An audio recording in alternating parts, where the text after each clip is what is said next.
ونستعينه نستعد ونستهدي ونستغفره ونؤمن به ونتوكل عليه ونعوذ بالله من شرور أنفسنا ومن سيئات أعمالنا من يهده الله فلا مضل له ومن يضلله فلا هادي له اللهم صل وسلم على سيدنا محمد وعلى آله وصحبه أجمعين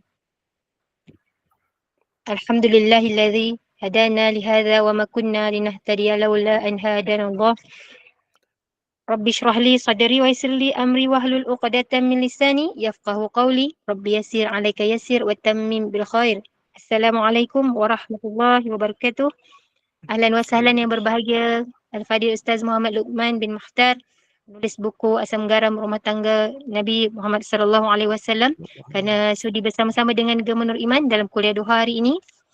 Alhamdulillah juga bersama-sama yang dikasihi para pencinta ilmu, sahabat-sahabat yang dirahmati lagi dikasihi oleh Allah Subhanahu Wa Taala yang setia menunggu dari subuh tadi. Alhamdulillah. Terima kasih kepada siapa takbiran Gemenur Iman yang dipimpin oleh pengerusi Hajar Rosniati binti Mansur. Jadi bagi memberkati kuliah kita pada pagi ini, dan sama-sama kita membacakan umur kitab yang akan dipimpin oleh Al-Fadhil Ustaz untuk kita hadiahkan kepada baginda Rasulullah sallallahu alaihi wasallam, ahli keluarga baginda, para sahabat, para sadiqin, para syuhada, alim ulama, guru-guru kita, ahli keluarga kita, serta muslimin dan muslimat sama ada yang masih hidup ataupun yang telah kembali ke rahmatullah. Bisiril Fatihah.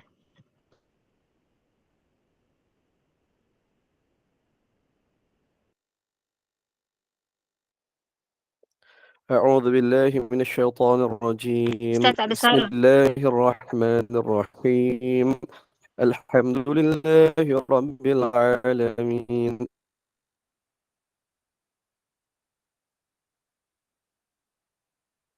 الرحمن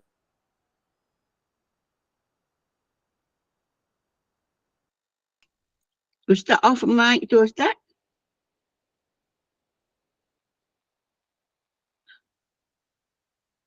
Mic Ustaz tu dia ter-off ke?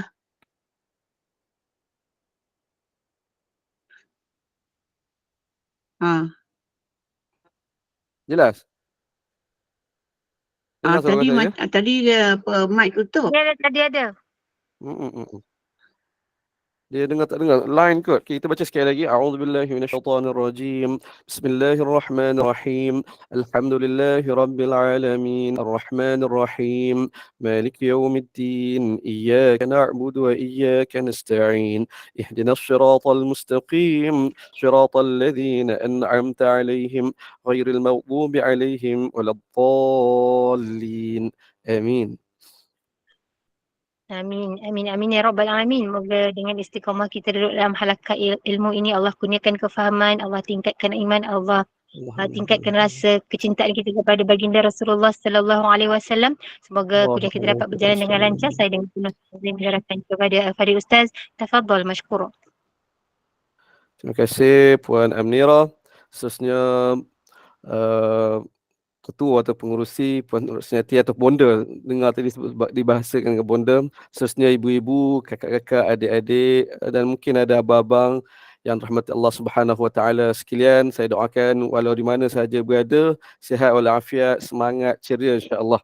Alhamdulillah kita tak jemu-jemu dan tak bosan untuk kita ingat sesama kita, bersyukur pada Allah Subhanahu Wa Taala.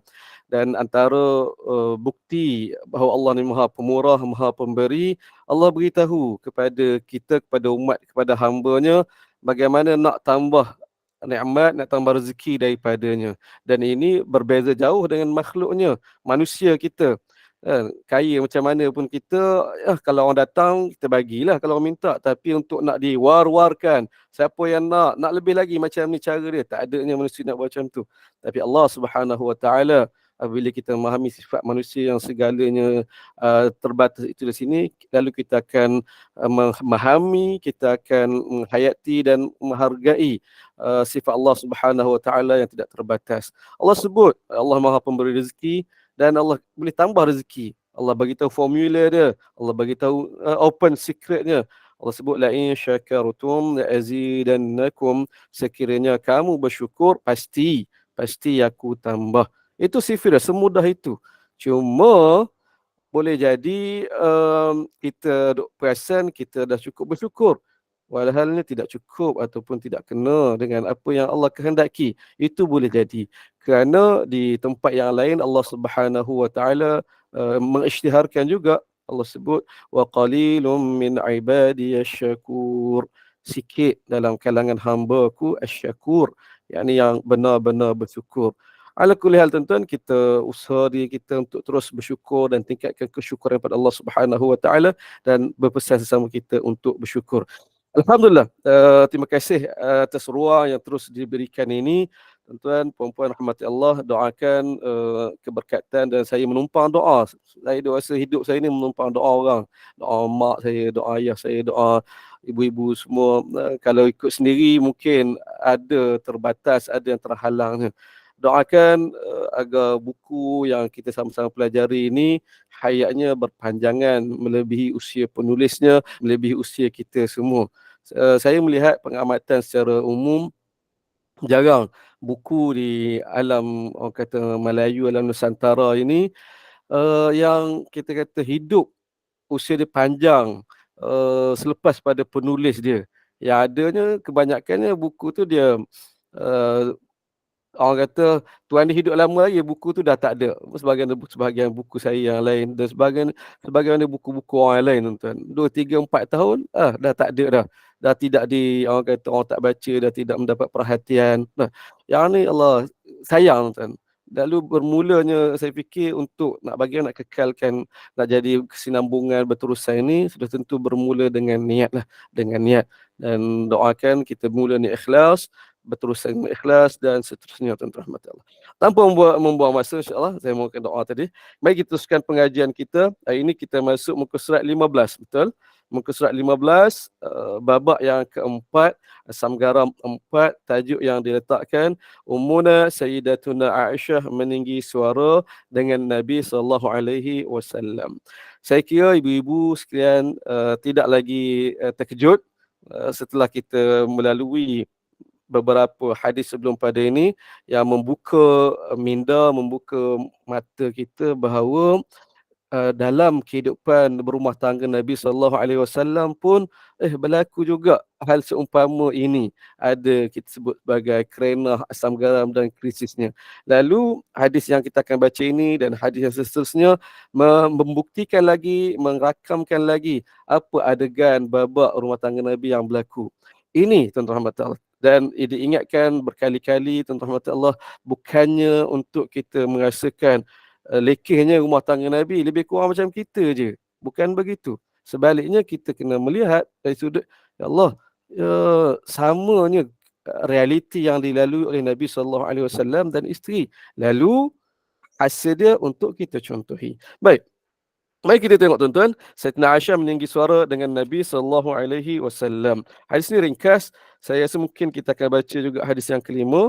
Nabi biarkan saja isteri marah. Tema dia bab marah tuan-tuan. Biasa dalam rumah tangga ni, biasalah keadaan dia. Suami yang lebih banyak kena marah kan. Ataupun mungkin situasi orang lain berbeza, isteri yang banyak kena marah. Ala kulli hal begitu. Ada pasangan yang kena marah oleh pasangannya. Adakah ini berlaku dalam rumah tangga Nabi? Berlaku. Baik tuan-tuan. Saya akan baca Arabnya. Ibu-ibu, puan-puan boleh tengok ikut bahasa Arab dan terus kepada terjemahannya di muka surat sebelah, muka surat 16. عن النعمان بن بشير قال استأذن أبو بكر رحمة الله عليه على النبي صلى الله عليه وسلم. Jarang dan saya tak silap saya inilah satu-satunya hadis dalam buku inilah yang perawi sahabat Nabi ialah Nu'man bin Bashir. Hadis ini riwayat Sayyidina Nu'man bin Bashir, dia berkata bahawa satu ketika Sayyidina Abu Bakar minta izin nak istazana ni maksud dia masuk nak jumpa, minta izin nak jumpa Nabi SAW, sampai ke rumah Nabi tu minta izin bagi salam, maksud itu nak berjumpa dengan Nabi SAW. Walaupun baris ni pendek tuan-tuan, saya kena rasa kita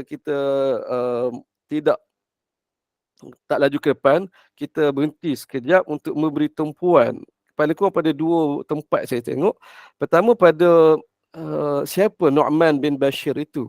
Kalau boleh, dan ini saya punya usaha peribadi juga, kalau bolehlah, sebab kita bergelumang biasa dengan baca kitab, baca hadis Nabi, orang nama-nama yang disebut dalam hadis, dalam perawi, baik nama sahabat, baik nama tabi'in, baik nama para ulama, kalau boleh sebut yang nama mereka ni siapa, kita boleh terbayang sedikit sebanyak mereka ni siapa, profil sedikit sebanyak, barulah dia akan rasa Allah rasa manis, barulah kita rasa agama ni dia bukan datang secara vacuum, tiba-tiba sampai pada kita terima turun temurun sebegitu saja. Tidak.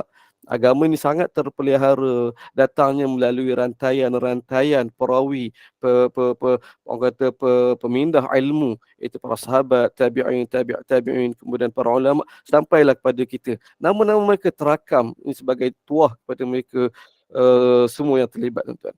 Nu'man bin Bashir, sahabat Nabi, dan beliau ialah sahabat dalam kategori Sigharu as-Sahabah, kategori junior, sahabat junior. Sigharus sahabah, kibarus sahabah. Itu kategori yang lain pula. Kalau nak pecah dari segi sudut batch, dia ada dua. Dari segi usia. Kibarus sahabah, kibar, kabir, besar. Ini sahabat senior. Dan yang kedua ialah sigharus sahabah, sigar, saghir, kecil. Sahabat junior. Maksudnya bagaimana? Sigharus sahabah ialah mana-mana sahabat Nabi yang pada hayat Nabi SAW mereka masih lagi kanak-kanak ataupun remaja. Dan ini dengan kita beri tumpuan ini, kita akan boleh kumpul bagaimana kehidupan remaja, kanak-kanak zaman Nabi SAW. Ini projek saya entah ke berapa dah. Tajuk buku dia Kanak-kanak Zaman Nabi SAW. Itu impian yang tak tahu sampai bila lagi. Ada ibu-ibu zaman Nabi, ada apa, ibu-ibu zaman Nabi, kanak-kanak zaman Nabi, ayah-ayah zaman Nabi, itu satu siri.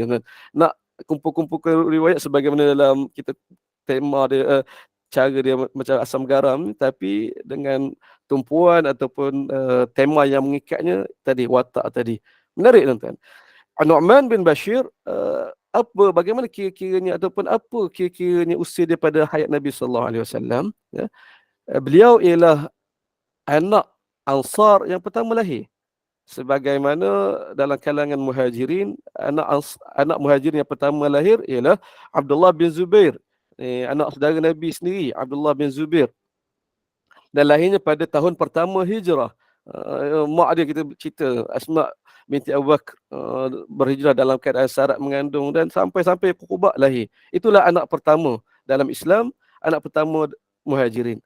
Adapun dalam kalangan Ansar, iaitu sahabat tempatan di Madinah ataupun Yathrib nama ketika itu, ialah Nu'man bin Bashir.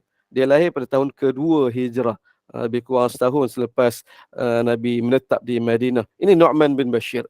Makna kata usia dia daripada umur 2 tahun, 2 hijrah, mana umur tu dalam setahun, sampailah umur Nabi meninggal, wafat pada tahun 11 hijrah. Sekitar umur dia Nabi meninggal tu dalam umur dia 9 ataupun 10 tahun. Sangat budak. Tetapi apabila kita fikir macam tu, kita tengok pula hadis yang dicerita ni, cerita orang besar ni. Cerita orang besar, macam mana dia tahu? Dia budak tu. Kan? Jadi di sini dipanggil tadlis, tadlis sahabah. Sahabat-sahabat kecil menceritakan hadis daripada Nabi ataupun mencerita pengalaman dengan Nabi SAW, seolah-olah mereka ada masa tu. Wahal secara logiknya kanak-kanak lagi tidak ada. Lalu dari mana mereka terima ni? Terus kita faham, terima daripada ayahnya, belajar daripada sahabat-sahabat Nabi yang senior, tapi mereka cerita secara langsung. Ini boleh diterima dalam periwayatan hadis. Ini Sigharus Sahabah, tuan-tuan. Dan banyak beberapa hadis yang ada nama eksklusif, unik, Nu'man bin Bashir. Antaranya kalau dalam bab solat, kalau kita biasa dengar Nabi, hadis yang merakamkan Nabi sebut, sawu sufufakum, luruskan, betulkan saf-saf kamu, wala takhtalifu, jangan kamu kata berbeza-beza, nanti Allah akan beza-bezakan hati kamu. Hadis ini satu-satunya perawi yang meriwayatkan ialah Nu'man bin Bashir. Nu'man bin Bashir, tuan. Jadi kita kenal sedikit sebanyak, dan peranan dia lebih besar untuk Islam ialah kemudian nanti apabila dia besar, dia zaman Sayyidina Ali, dia menjadi antara pegawai yang rapat dengan Sayyidina Ali, dan Sayyidina Ali adalah peristiwa itu zaman yang getir, berlakunya perang saudara antara para sahabat Nabi SAW, dan secara tak langsung Nu'man bin Bashir itu terlibat. Nu'man bin Bashir, ayah dia tu yang kalau saya lebih menarik perhatian, dan kebetulan ada buku yang Allah mudahkan untuk saya tulis, iaitu Madinah Takkan Rebah. Bashir, ayah dia Nu'man bin Bashir bin Sa'ad. Bashir bin Sa'ad ini ayahnya ialah ketua antara tokoh Ansar. Dia tokoh Ansar, bahkan dia ketua bagi satu kabilah Bani Ashhal. Zaman Nabi ada buat ranking secara tidak langsung dalam kalangan perkampungan di Madinah yang ada ketika itu. Nabi sebut perkampungan terbaik siapa? Perkampungan Bani Najjar. Yang kedua Bani Abdul Ashhal. Yang kedua ini tokoh dia, ketua kabilah dia ni, Bashir bin Sa'ad ini, ayah kepada Nu'man.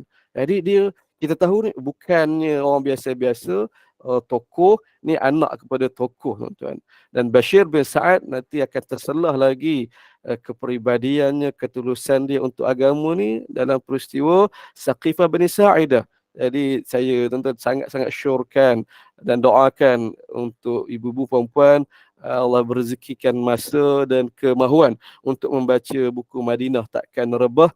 Di situ boleh memahami atau menjiwai bagaimana keadaan para sahabat Nabi ketika peristiwa di Saqifah Bani Sa'idah, pemilihan siapa yang akan nak ganti Nabi SAW. Tak kena cara berperang dan bahkan hampir berperang. Dan ini sebenarnya sebagai contoh kepada umat Nabi SAW kemudian hari akan berlaku sepanjang zaman ibarat kata perebutan kuasa. Bukan berebut atas diri sendiri pun, tapi masing-masing melihat dan merasakan kami lebih layak, kami lebih berhak. Betul.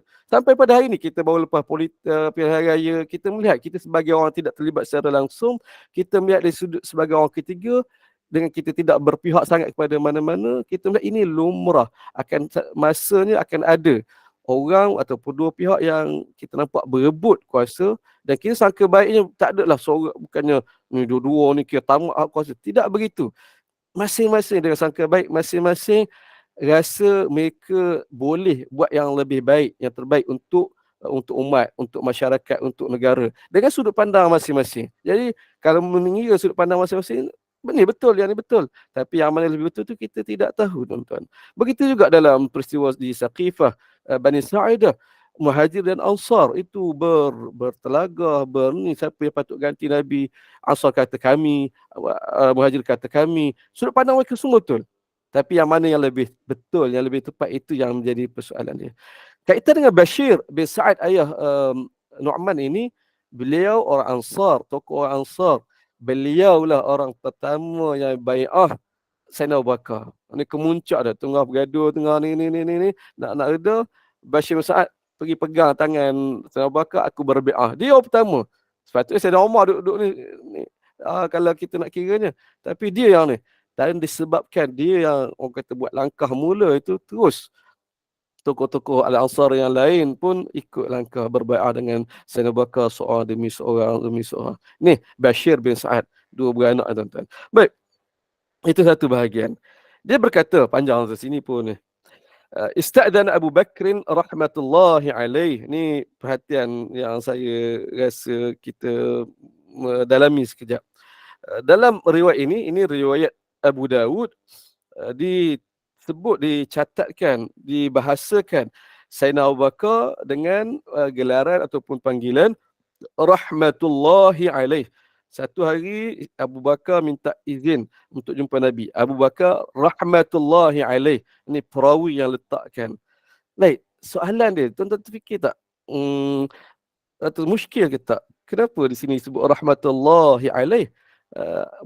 Selalunya apabila sebut nama sahabat Nabi, kita sebut apa? Radhiyallahu anhu. Ini rahmatullahi alaih ni macam mana pula, kan? Yang ni membawa kepada saya nak bincang. Saya dah buat sedikit kata catatan untuk kita bincang secara tak langsung berkenaan dengan gelaran-gelaran yang kita biasa sebut, biasa dengar orang sebut. Kita lebih mendalami sedikit. Ini agak santai, mudah-mudahan bertambah kefahaman kita walaupun benda tu kecil, insya-Allah tuan-tuan.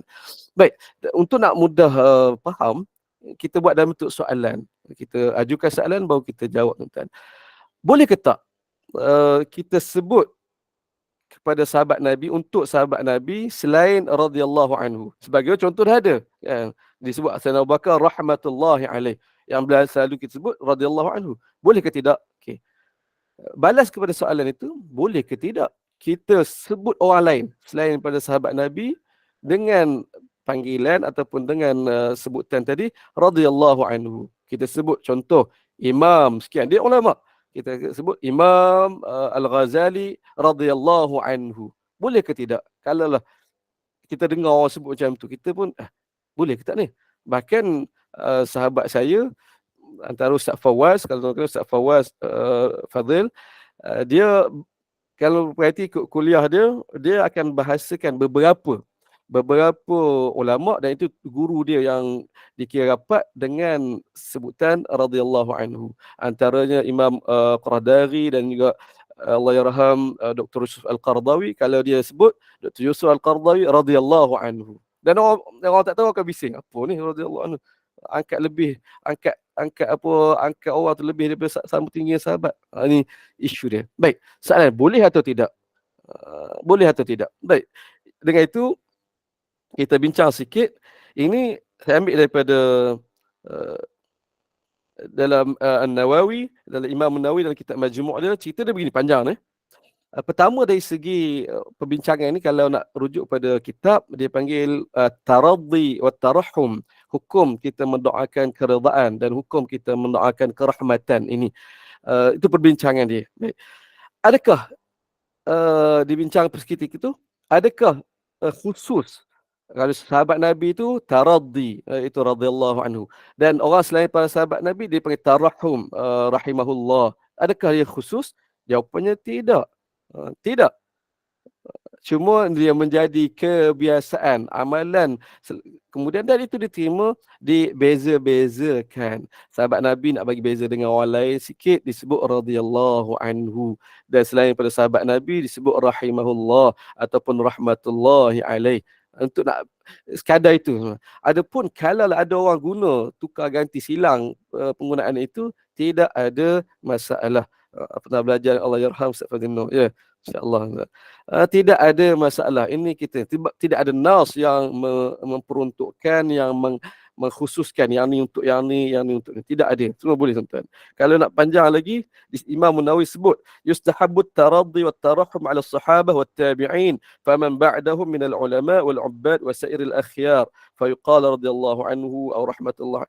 Disunatkan untuk kita taraddi menyebut radhiyallahu anhu ataupun tarahum menyebut rahimahullah kepada sahabat baik, tabi'in ataupun sesiapa selepas mereka daripada ulama atau para abid dan orang yang baik-baik. Disebut sekian. Dia pun sebut juga wa amma ma qalahu ba'dul ulama, adapun apa yang disebut oleh sebahagian ulama. Dan ini pandangan sebahagian ulama bahawa radhiyallahu anhu itu makhsus bis sahabah, khas untuk sahabat, dan wa yuqal fi ghairihim, dan disebut pada orang lain rahimahullah faqat falaysa kama qal wa la yuwafiq alaih, yuwafaq alaih. Pandangan itu tidak benar dan orang tidak boleh dipersetujui. Yang sebetulnya boleh, sebab tadi dan sebelum tu dibincangkan dari segi apa dalil dan sebagainya. Itu boleh, tuan-tuan. Jadi kembali kepada hadis kita, perawi mensifatkan ataupun mendoakan Sayyidina Abu Bakar dengan tarahum rahmatullahi alaih, kerahmatan Allah buatnya. Mudah-mudahan kerahmatan Allah buatnya. Ini boleh. Cuma kalau kita nak bincang lebih lanjut, untuk para sahabat Nabi memanglah yang paling mahalnya ialah doa taraddi, iaitu semoga Allah meradai mereka radhiyallahu anhum. Bahkan Allah ikhtiharkan pun sahabat Nabi ini Allah dah redha kepada mereka atas muka bumi ini dalam beberapa ayat kan. Antara surah apa kisah perang perjanjian Hudaibiyah. Kemudian secara umum Allah sebut wasabiqunal awwaluna minal muhajirin wal ansar walladzina tabauhum bi ihsanin radhiyallahu anhum wa radu'an. Dan para sahabat Nabi as-sabiqunal awwalun yang first time, bukan first time, yang terawal, pioneer dari kalangan muhajirin dan ansar, dan siapa yang ikut selepas pada itu ni zaman ni, Allah redha ke atas mereka dan redha juga redha dengan Allah Subhanahu Wa Taala. Allah isytiharkan keredaannya bagi para sahabat Nabi ini atas muka bumi ini. Kenapa saya sebut begitu? Kerana kalau kita baca hadis yang lain, kita baca berkenaan dengan hari akhirat, tuan-tuan, mudah-mudahan kita menjadi saksi hidup apa momen itu, iaitu di dalam syurga nanti. Ini ada dalam Al-Bukhari, apabila ahli syurga dah semua masuk syurga, kita semua insya-Allah mudah-mudahan masuk syurga, dan berlalunya masa kita dah berseronok dah apa semua ni, satu hari satu ketika Allah himpunkan, Allah buat pengisytiharan. Inna Allah tabaraka wa ta'ala yaqul li ahli al-jannah. Satu hari Allah pun menyeru, memaklumkan kepada ahli syurga kita semua. Ya ahli jannah,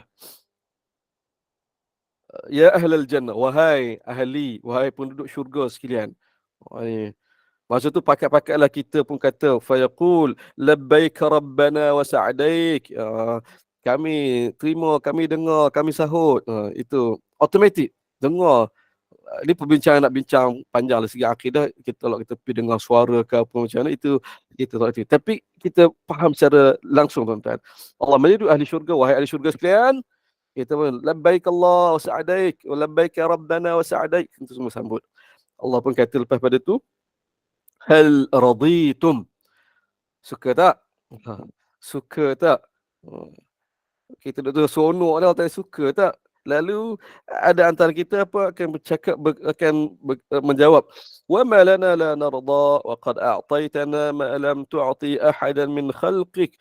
Macam manalah kami tak suka, tak redha, tak seronok dengan sedangkan engkau telah berikan benda segala nikmat yang kau tak beri pada orang makhluk selain pada kami, sebabmu yang lain. Terus seronok ni macam-macam, nak naik nak terbang ke, nak menyelam, nak semua boleh, yang segala benda yang ni, apa yang terlintas di fikiran kita nak buat, boleh buat semua. Itu sifat syurga Allah sebut dalam Al-Quran. Semua. Jadi apa lagi yang kita, Allah tanya soalan tu, orang kata tak perlu ditanya. Kalau tanya Allah, tak ada lah. Wa ma lana la narda. Macam mana Allah, kami tak suka dengan segala nikmat kau beri ni. Baik. Yang mengejutkan kita selepas pada tu, mungkin kita sekarang kita belajar, kita tahu, tapi sampai masa kepada kita saat itu, kita mungkin tak ingat dah benda ni, ataupun Allah mungkin hilangkan maklumat yang kita ada, yang kita tahu sekarang ni, masuk syurga. Lalu Allah kata, tuan-tuan, kita ana u'tikum afdala min zalik. Nak tak aku beri yang lebih baik daripada yang ni. Daripada segala nikmat ni, yang ni kita duk rasa aku nak beri yang lebih baik daripada tu. Kejut semua ahli syurga, kita semua pada ketika itu. Ya Rabb, ayu syai'in afdalu min dhalik? Afdala min dhalik?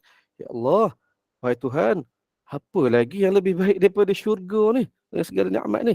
Tak ada apa lagi, tuan-tuan, yang lebih baik kalau kita nak fikir secara logik. Dengan segala nikmat syurga, mungkinlah kita naknya lagi ialah syurga yang tak atas, yang lebih atas daripada yang syurga kita ada pada ketika itu. Yang sudah tentulah tidak, orang kata apa, taklah dapat, tapi kita tidak rasa galat dan tak puas hati.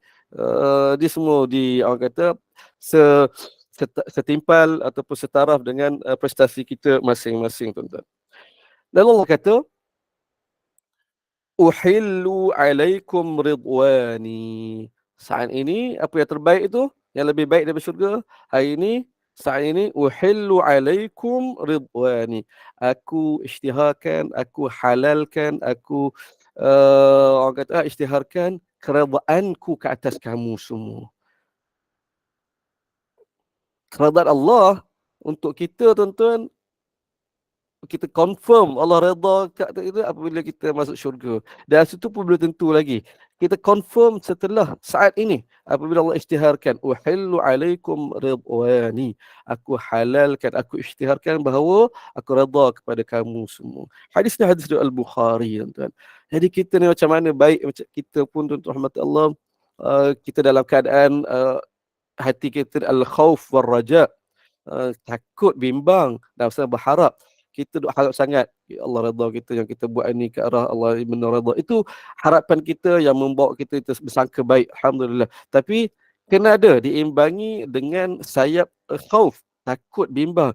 Tuan-tuan ada benda lagi aku buat, dosa aku buat Allah tak maaf Allah. Kena benda begitu. Dia bukan seorang hamba apabila dia dalam keadaan yang sangat yakin. Oh, kita duduk dalam kuliah, saya duduk mengajar selalu, tiap-tiap hari mengajar pagi, petang. Oh, kita confirm aku ni ahli syurga. Tak. Itu ada belitan iblis, syaitan yang sedang orang kata kuat di hati kita. Kita pun tak perasan. Kita rasa kita ni baik. Ya, kita kena ada satu sudut rasa baik. Aku alhamdulillah jalan kebaikan. Tapi kena ada juga spark rasa-rasa entah ada lagi benda yang aku patut kena buat. Sebab Allah menilai dengan adil, tak sama. Saya tuan-tuan tak sama Allah nilai. Kita kena yakin begitu. Tuan-tuan yang dalam bab inilah, satu bab saya dalam lebih dilebihkan pengetahuan sikit banding dengan tuan-tuan. Penilaian dia lain. Kau ni mengajar orang banyak tapi beramal sikit. Lain tuan-tuan. Kita kena rasa kelainan itu. Rasa baik dan versus perasaan baik. Betul, admin. Jadi yang ni kita kena ingat tuan-tuan Allah. Dan kita Allah tak tentu Allah redha. Kita nak sangka baik kita Allah redha jalan kita pilih, tapi bimbang-bimbang tu ada tuan-tuan. Kena ada. Adapun para sahabat Nabi SAW, Allah dah isytiharkan redha, Allah redha pada mereka atas muka bumi. Besar. Sebab itu kita sebut pada para sahabat Nabi apabila mari nama mereka disebut radhiyallahu anhu, Abu Bakar radhiyallahu anhu, Sayyidina Umar radhiyallahu anhu, Sayyidina Uthman radhiyallahu anhu, bahkan Sayyidina Ali radhiyallahu anhu. Itu pengiktirafan yang paling besar. Pengiktirafan yang paling besar. Baik. Itu saya buat soalan. Soalan satu selesai. Boleh tak kita sebut selain radhiyallahu anhu untuk sahabat? Boleh. Boleh tak kita sebut radhiyallahu anhu untuk selain sahabat? Boleh. Itu boleh. Maaf ada yang mengundur diri, take time ya. Saya cepatkan sikit. Isu yang kedua tentang Sayyidina Ali. Selama ni mungkin apa yang panggilan khusus Sayyidina Ali, karramallahu wajhah, kan? Apabila sebut nama Sayyidina Ali, karramallahu wajhah, maksudnya mudah-mudahan Allah muliakan wajahnya ataupun Allah muliakan wajahnya. Kenapa berlaku pengkhususan gitu? Saya dah fikir, saya dah bayang-bayang lah kalau Sayyidina Ali hidup lagi hari ini pada saat umat duk sebut kepada Sayyidina Abu Bakar, Umar, Uthman, sahabat lain sebagai radhiyallahu anhu, tapi sebut kepada karamallahu, sebut kepada beliau karamallahu wajhu, saya rasa dia marah. Saya rasa duk andai gitu, dia marah sangat. Sebab kita duk perasan kita mengangkat dia lebih daripada orang lain. Sebenarnya kita merendahkan dia daripada orang lain, tuan-tuan. Karamallahu wajhah itu pada asalnya kalau sejarah dia ialah panggilan Syiah. Isteri Nabi pula radhiyallahu anha. Ya, betul. Beza tu pada sebutan di belakang itu ha pada orang kata panggilan ataupun kata nama, kata rujuk kan. Ha untuk perempuan, hu untuk lelaki. Itu beza tu. Ada yang penting jis dia doanya semoga Allah redha. Kembali kepada isu yang kedua tadi, isu Sayyidina Ali dengan adakah ada untuk dipanggil khusus karamallahu wajhah, itu sebenarnya tidak ada. Asal yang sejarahnya ialah Syiah yang buat tu. Dia nak bagi beza dengan sahabat yang lain, sebut karamallahu wajhah, Allah muliakan wajahnya, Allah muliakan wajahnya. Oh, sahabat Nabi biasanya gelaran satu gelaran semua dapat. Ni special ni karamallahu. Lalu secara tak orang kata apa? Secara tak sedar kita sebagai kita ahli sunnah wal jamaah pun terikut-ikut Sayyidina Ali karamallahu wajhah. Walau hakikatnya tidak begitu. Saya rasa tadi kesian Sayyidina Ali. Kita merendahkan dia. Karamallahu wajhah dari segi maksud Allah muliakan wajahnya. Sebab apa dikatakan Sayyidina Ali dengan gelaran khusus Allah muliakan wajahnya? Oh, sebab dia tak sembah berhala sejak kecil lagi. Allah pelihara muka dia. God honor his face. mungkris sebab dia tak sembah berhala. Adapun sahabat Nabi yang lain semua dah pernah zaman jahiliah sembah berhala. Sebab itu Sayyidina Ali dapat panggilan khusus, gelaran khusus karamallahu wajhah. Tuan-tuan, ibu-ibu yang rahmati Allah Subhanahu taala sekalian. Kalau itulah asas dia. Dan kita sebut ini semua orang kata diandai-andai saja. Kalau itulah asas dia, ramai lagi sahabat yang akan dapat gelaran karamallahu wajhah sepatutnya. Antaranya Nu'man bin Bashir, Abdullah bin Zubair, anak-anak generasi sahabat ketika itu mereka lahir dalam keadaan Islam, memang tak sembah berhala. Patutnya Nu'man bin Bashir pun kita letak Nu'man bin Bashir karamallahu wajhah. Bahkan tak pelik kalau peringkat kanak-kanak lahir dalam keadaan ibu ayah dia Islam tak sembah berhala, itu orang kata it goes without saying. No wonder, tak pelik. Nabi Sayyidina Ali dia membesar dalam keluarga Rasulullah sallallahu alaihi wasallam. Tak tahu yang sebelum pada tu. Dan umur dia 8-9 tahun tu Nabi bela dia. Memang terpelihara. Bahkan anak-anak Nabi yang lain, Sayyidatina Fatimah, Ruqayyah, Kulsum juga secara kita boleh faham secara rumusannya mereka tidak sembah berhala. Sebagai Nabi juga tidak sembah berhala. Dan yang lebih patut mengagumkan kita ialah ada kibarus sahabah, sahabat-sahabat besar junior sebelum Islam memang tak sembah berhala pun. Ini dipanggil sahabat Hanifi, agama Hanifiyah. Ada beberapa orang sebelum datangnya Islam yang Nabi bawa, mereka penganut agama kepercayaan agama Hanif, agama Nabi Ibrahim. Memang mereka tak sembah berhala daripada kecil lagi. Antara kalau saya, ada beberapa orang yang saya tengok secara langsung ialah Sayyidina Abu Bakar sendiri. Sayyidina Abu Bakar memang dia dewasa dan dia membesar, jadi dewasa, jadi orang ini dalam keadaan tidak pernah sembah berhala pun. Jadi dia lebih patut untuk dapat karamallahu wajhah. Kalaulah gelaran karamallahu wajhah itu lebih istimewa banding radhiyallahu anhu. Tapi tidaklah. Dan menariknya, kalau kita baca Bukhari, saya baca Al-Bukhari sebelum ni, akan jumpa beberapa hadis disebut Sayyidina Abu Bakar karamallahu wajhah. Karamallahu wajhah. Allah muliakan wajah dia. Dan kita semua Allah muliakan wajah kita. Jadi kembali kepada soalan tadi, adakah bagi Sayyidina Ali ada gelaran khusus karamallahu wajhah? Sebenarnya tidak ada. Salah ke nak bagi? Tak salah. Tak salah. Karamah. Bahkan kalau Syiah, mereka gelarkan Sayyidina Ali juga dengan panggilan alaihissalam. Imam Ali alaihissalam. Itu biasa disebut kepada para Nabi kan. Nabi Musa alaihissalam, Nabi Adam alaihissalam. Salah ke? Tak salah. Tak salah. Bukan nak kata mereka Syiah menyamakan Sayyidina Ali dengan Nabi, dengan para Nabi. Sebab itu mereka panggil alaihissalam. Kita tak setuju dengan Syiah. Bukan sampai tak setuju benda yang tak betul. Benda betul pun kita tak setuju. Tak. Dari segi penggunaan tidak salah. Itu sebagai doa. Sebagai tidak salah. Cuma kita tahu letak duduk dia. Kembali kepada isu kita, Sayyidina Ali, kalau kita tetap panggil dengan gelaran yang paling layak untuk dia, iaitu radhiyallahu anhu. Allah redha kepadanya. Mudah-mudahan Allah redha kepadanya. Itu isu yang kedua. Isu yang ketiga panjang ni. Ini kembali ke orang kata amalan masyarakat kita lah. Saya ingat kena sentuh halalan kita dah sebut pasal benda ini tuan-tuan. Iaitu kalau tentang orang yang meninggal, kematian kan. Cuba kita perhati. Kalau ada dalam kalangan kita orang marhain, misalnya orang biasa, rakyat jelata, kita akan sebut Allah yarham laki-laki ataupun Allah yarhamah bagi perempuan kan. Tapi pergi kepada orang besar-besar lagi, raja, orang hormat, dia lain pula dia punya sebutan dia, almarhum kan, almarhumah. Kadang-kadang kita guna tu juga tuan. Ada di perbezaan penggunaan itu. Secara asal, boleh tak kita, soalan yang saya nak dalam bentuk soalan, boleh tak kita gunakan panggilan almarhum ataupun almarhumah? Soalan ni penting. Dalam orang Arab pada bincang, kita Melayu pada bincang. Pengajian saya dulu masa belajar dengan guru saya pun sebut pasal ni. Guru saya tak beritahu. Guru saya dia tak beritahu. Dia kata tak boleh. Tak boleh guna penggunaan almarhum. Dia beza dengan Allah yarham. Allah yarham maksudnya Allah ampuninya, Allah rahmatinya. Semoga Allah rahmatinya. Dalam bentuk doa difahami. Tapi apabila dijadikan bentuk al-marhum, yang dirahmati, yang confirm dirahmati. Ini tak boleh. Siapa kita untuk tahu? Adakah Allah beritahu pada kita, orang sebut itu, ni Mamat ni haji sekian ni ataupun raja sekian ni confirm Allah dah rahmati dia? Tak ada, tuan-tuan. Itu pasal penggunaan dia. Samalah juga penggunaan orang sebut kalau orang meninggal disebut syahid, si confirm syahid sekian. Dari segi bahasa secara asal tak boleh.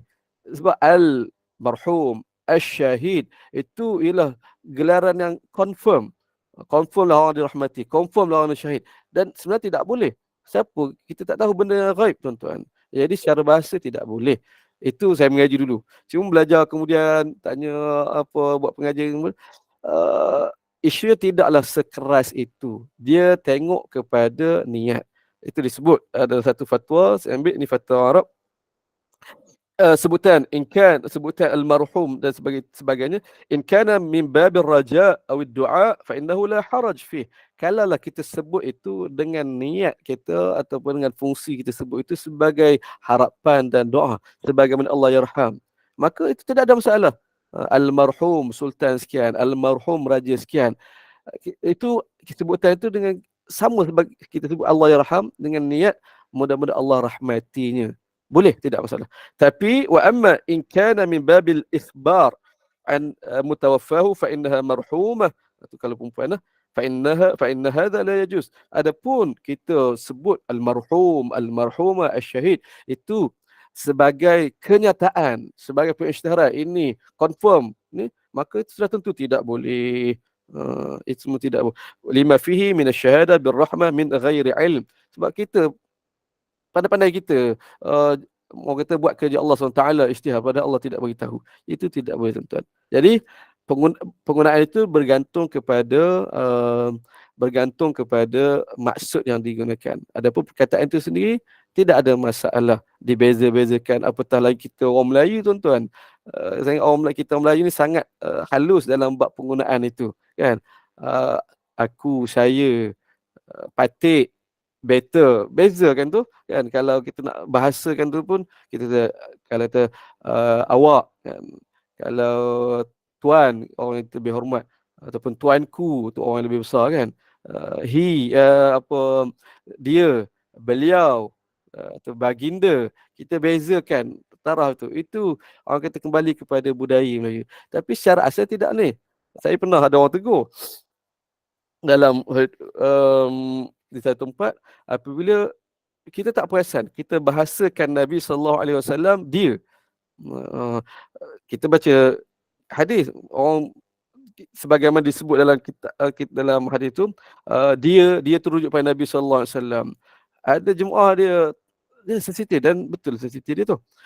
Dia tak boleh kata dia panas telinga. Lepas pada keluar tu, Ustaz tak hormat, dia tak cakap macam tu, tapi mesej dia begitulah.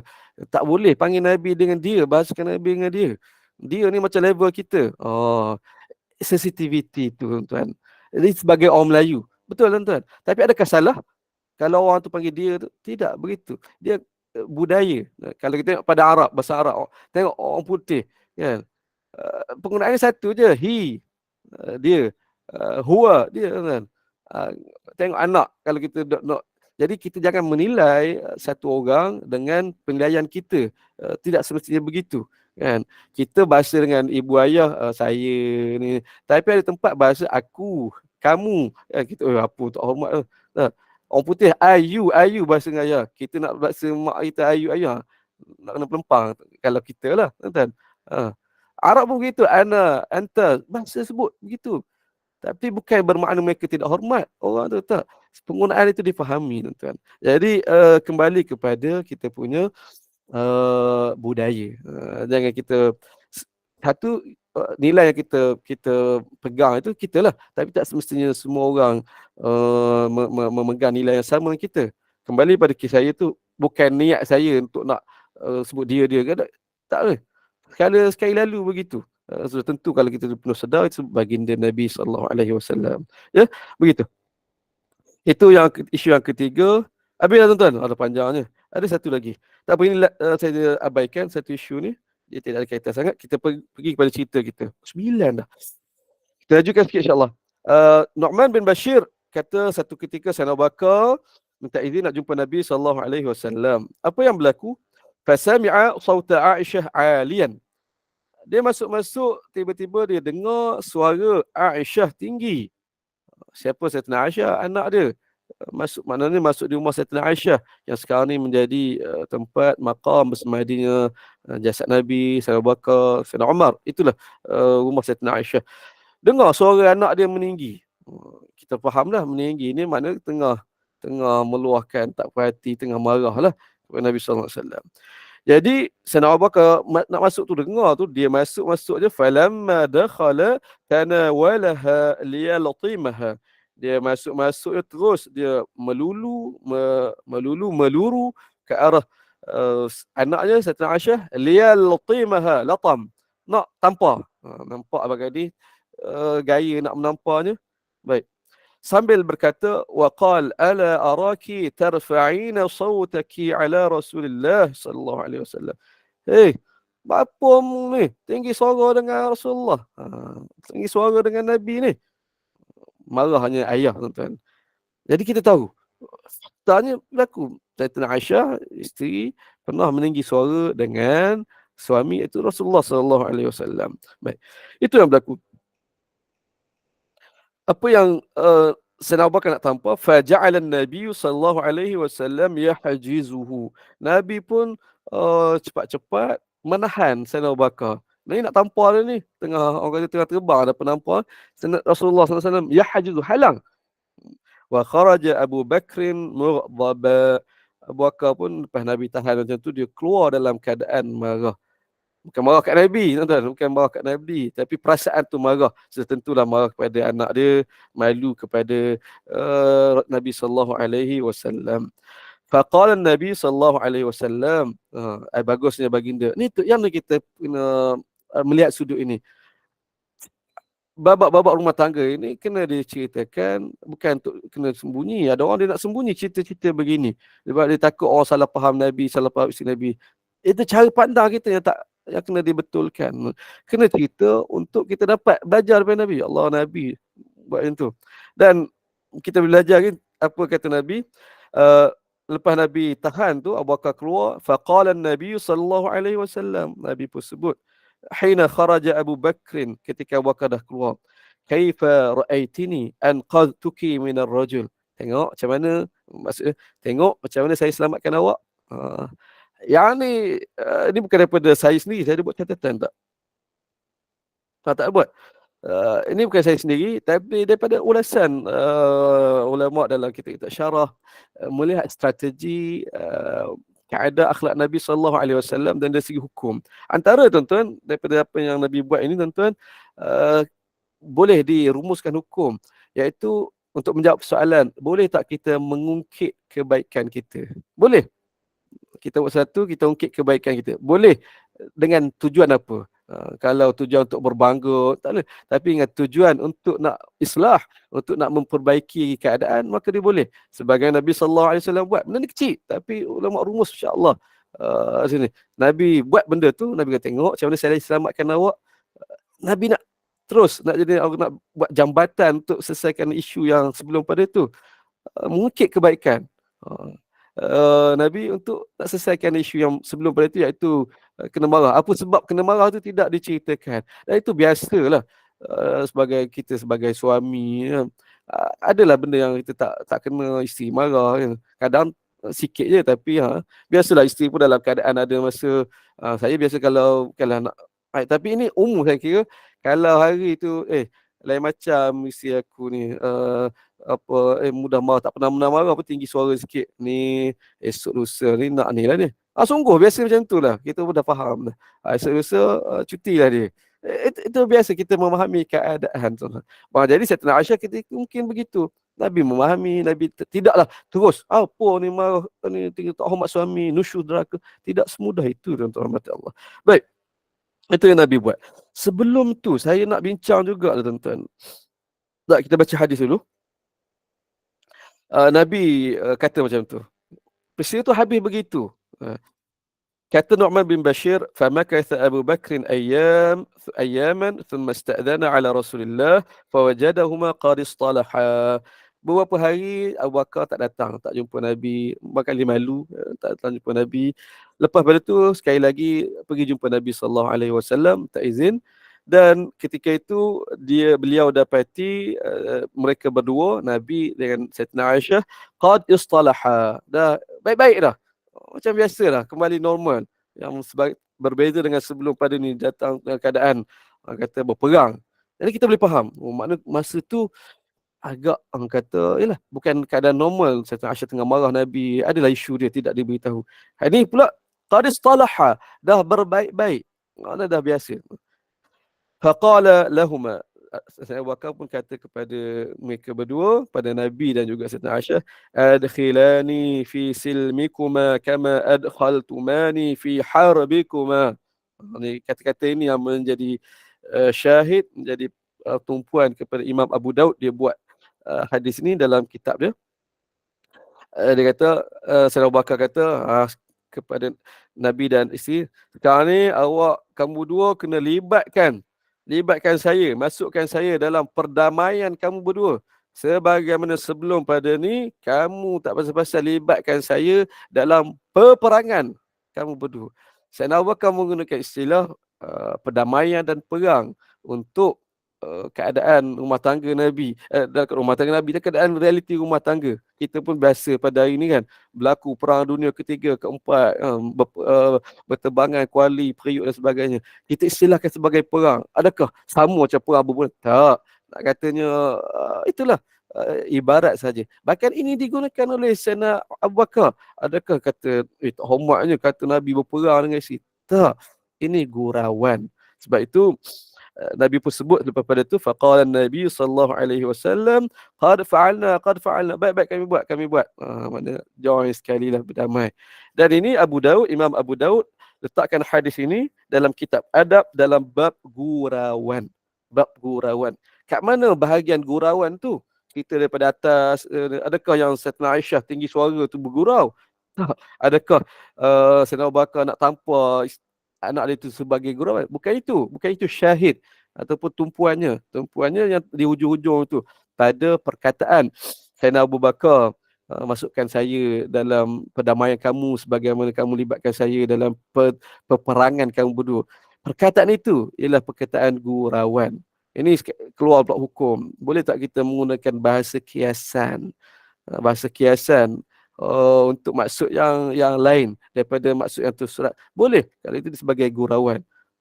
Tak ada kita tu serius. Apa ni kalau orang yang orang kata lafzi, orang yang faham, orang kata balaghah dia tak ni, dia apa tak hormat ni, kata perang, kata Umar Nabi ada perang. Tak, bukan begitu. Ini gurauan, tuan-tuan.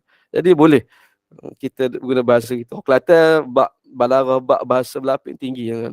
Yang ni kena latih lah banding orang lain. Tuan-tuan rahmat Allah Subhanahu wa taala. Sebelum saya buka soal jawab, saya rasa nak bincang juga pada satu isu, kat mana saya sebut ni, iaitu pada menampar tadi. Kita tahu bahawa Sayyidina Abu Bakar Siddiq daripada peristiwa ini, dia nak tampar anak dia, Nabi tahan. Tak jadilah adegan ditampar itu. Nanti ada satu peristiwa lagi, Sayyidina Abu Bakar dia cucuk anak dia atas kesalahan, atas benda yang dilakukan lah. Sayyidina Abu Bakar ni, saya duk perhati dia punya profil dia, dia tidaklah sebagaimana yang kita terbayangkan, orangnya lembut, betul baik keadaannya, tapi ada tempat-tempat dia. Saya duk perhati Sayyidina Abu Bakar sebagai seorang ayah, dia ayah yang agak tegas macam ni dengan Aisyah. Nanti dengan anak dia, anak lelaki dia marah je. Nanti kita akan jumpa dalam buku yang ketiga. Saya kata Allah, Abu Bakar ni sisi dinamik Sayyidina Abu Bakar yang kita mungkin orang kata tak perasan ataupun salah faham. Dia Abu Bakar ni baik lembut, tak marah anak, dia orang boleh tahan juga, tuan. Sayyidina Umar pula kita nampak orang tu keras. Rupanya dengan anak, dengan hadis yang sebelum pada ni, dia boleh bahasa dengan bahasa yang lembut anak, ya bunayya, kan? Lain. Manusia tu begitu, tuan-tuan. Manusia begitu. lain tempat lain dia punya perwatakan dia. Jadi begitu tuan-tuan. Yang saya nak beri perhatian, saya nak bincang sedikit benda ini penting, iaitu pada isu menampa. Sayyidina Abu Bakar nak tampar tapi tak jadi tampar. Baik. Nampar tu sendiri, dia boleh ataupun tidak. Kalau kita kira sini Sayyidina Abu Bakar nak tampar atas dasar mendidik lah. Dan memang pun antara ulama rumuskan daripada hadis ini dan sebagainya, iaitu tentang tanggungjawab mendidik anak. Mak, ayah, tanggungjawab mendidik anak itu dia tidak terputus. Dia berterusan sampai ke akhir hayat. Walaupun kita bincang sebelum pada ni kan, walaupun anak tu dah jadi ibu, dah jadi ayah orang, itu gitu ni. Jadi bukti dia, dalil dia sebagaimana tindakan Sayyidina Abu Bakar, Umar dan lain-lain. Baik. Tanpa kita kata mendidik anak, okey. Adakah boleh kita mendidik anak, menghukum anak dengan untuk kata mendidik dengan menampar atau menampar pipi lah, menampar muka? Boleh ke tidak, tuan-tuan? Jawapan yang ringkas, tidak boleh. Haram. Dan saya agak tegas dalam hal ini. Pernah di satu sekolah anak saya sampai report hal ini. Cikgu nak hukum, tak kena anak saya lah. Anak saya cerita tentang orang lain. Dalam kelas dia, atau kawan dia kena tampar. Saya tu jumpa guru besar, kata, bawa hadis gini. Saya orang lama, kata. Orang sekarang kata tak nak bagi tampar. Saya kalau anak salah siapa, saya bagi. Rotan ke apa tu. Tapi satu, jangan tampar muka. Jangan tampar muka. Tampar muka saya tak boleh terima. Sebab dia haram. Kita belajar hadis, kita boleh rasa Allah Nabi sangat menekankan tentang hal ini. Habis saya nak buat tu, dia sebagai manusia, ketika itu proses syariah masih berlangsung. Kalau berlaku ni salah-salah, memang salah lah. Serta Aisyah meninggi suara dengan Nabi itu salah-salah. Tapi tidak menjejaskan kemuliaan darjat dia untuk sahabat Nabi ni. Sebagai manusia ada kesilapan, ketelanjuran yang berlaku. Bukannya kata, Sayyidina Aisyah tinggi suara dengan Rasulullah, mana bolehlah kita macam tu sekali-sekali. Tak, kita kena elakkan lah. Abu Bakar nak tampar anak, mana kita boleh tampar? Tak, salah tu salah. Atas paling kurang 2 hadis Nabi SAW tekankan tentang hal ini. Antaranya riwayat Muslim. Nabi sebut, idza qatala ahadukum akhahu falyajtanibannal wajh. Apabila ada antara kamu sedang qatala, sedang bertumbuk, bergaduh, sedang bergasak dengan saudaranya, falyajtanib al-wajh. Elakkan muka. Elakkan muka. Menarik tuan-tuan. Orang kata cara Nabi didik, cara ini ni. Nabi kata apabila ada antara kamu qatala, bergaduh. Kalau ni qatala, berbunuhan. Orang kata marah sungguhlah, berperang apa, elakkan muka. Kalau kes patut Nabi kata jangan bergaduh lah. Memanglah secara asal segi syarak tak boleh bergaduh kita saudara, tapi realitinya akan berlaku sampai bergeser, sampai bergaduh, sampai nak bertumbuk. Okay. Andai sampai tahap itu, tetap ada had dia. Dah tak nak ni, sampai bergaduh juga, nak bergasak, nak bertumbuk juga. Okey, bukan okey. Atau berlakulah, tapi ingat jangan kena muka. Tumbuklah perut, tumbuklah bahagian lain pun. Saya ya Allah, perincinya. Sampai samalah juga kalau kita memahami hadis lain, Nabi kata la yahil, tidak halal bagi seorang itu bergocoh, bergocoh tu. Tak halal, tak patut bagi seorang Muslim itu memulau saudaranya lebih pada 3 kali, selama lebih pada 3 hari. Adakah kita faham? Maknanya kita bolehlah bergaduh, bermasam muka dengan saudara kita, cuma jangan lebih 3 hari. Bukan macam tu. Bukan macam tu. Nak katanya, yang terbaik memang tak bergaduh, tak ni. Cuma andai berlaku pergeseran, dan ini realiti. Islam ni agama realiti. Nabi mendidik secara praktikal dan realiti. Andai memanglah orang kata bergeser bawah muka, tak kena macam ni. Tak apa? 3 hari je. Jangan lebih-lebih. Sampai 3 hari saja. Had, tuan-tuan. Had. Nabi letakkan had. Begitu. Jadi kembali pada hadis kita yang ni. Hadis riwayat Muslim. Dalam riwayat yang lain, Nabi sebut, la yaltimannal wajah. Lebih dekat, lebih tepat. Jangan tampar muka. Tampar. Apa lagi tak boleh. Ni tumbuk, apa lagi tak boleh, tuan-tuan. Jadi itu dalam situasi orang kata bergaduh tu, kan? Bergaduh betul-betul marah. Jadi mendidik lagi-lagi tak boleh. Nah, itu lagi-lagi tak boleh. Dalam keadaan mendidik sebenarnya berlakon. Kat saya lah, kalau kita marah anak apa semua ni, kita set aku sedang berlakon. Kalau tidak jadi lain. Kita marah anak, marah ni dengan emosi, dia jadi terlajak. Tapi kata aku sedang mendidik, aku sedang berlakon, berlakon garang, berlakon marah. Dia lain lah. Kita betul-betul nak didik nak tu begitu. Jadi itu pun tak boleh tuan-tuan. Berlakon ke apa untuk tanpa anak tak boleh. Sebab bergaduh pun Nabi tak bagi tumbuk muka apa tanpa muka. Itu satu keadaan. Keadaan yang kedua nak bagi nampak lagi tuan-tuan rahmat Allah, penekanan tentang ni, dan ulama bincang kenapa ni, dan pengharaman yang sangat bagi saya keras, menyentuh muka tanpa muka pun sangat keras. Itu dalam bab gaduh. Bab lain Nabi sallallahu alaihi wasallam sebut ni hadis Al-Bukhari dalam Adabul Mufrad. Nabi sebut la'anallahu man fa'ala hadha la yamassanna ahadul wajh wa la yadribanna.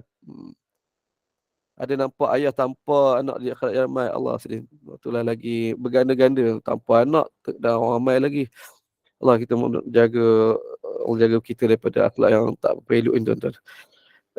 Kembali pada ni, Nabi pernah dalam hadis riwayat Al-Bukhari dalam Adabul Mufrad, Nabi kata la'anallah, Allah laknat. Mudah-mudahan moga Allah laknat siapa yang buat macam ni.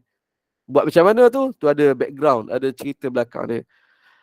Semoga Allah laknat siapa yang buat macam ni. Kemudian Nabi kata la yamassannal ahadul alwajh. Jangan ada siapa-siapa nak kenakan, nak apa-apakan muka. Wala yadribanna.